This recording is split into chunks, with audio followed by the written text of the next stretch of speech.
isa pong sawa ang napadpad muli dito sa ating farm. Ngayon, ito po yung sawa. Pakita ko po sa inyo. Yan yung sawa na nakadali sa ating alagang manok. Oh. Yan, natrap siya sa net. Hindi na siya makalis.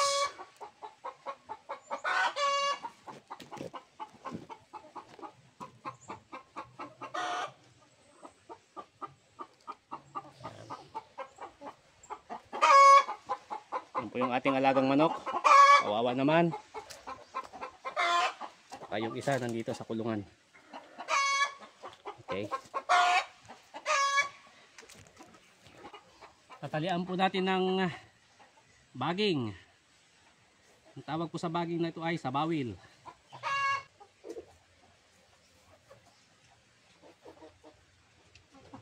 Gumamit po tayo ng sabawil. Ito po yung baging. Sabawil po ang tawag po rito sa amin. Sabi po ng matatanda, itong sabawil, pag tinali daw sa ulo ng sawa, manghihina daw itong sawa, hindi makakapalag. Pero naglagay pa rin po ako ng baka para mas sigurado. Okay, sabawil, ang tawag po ay sa English ay devil bean. Makati po yung ano, yung bulaklak po nito.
Yan.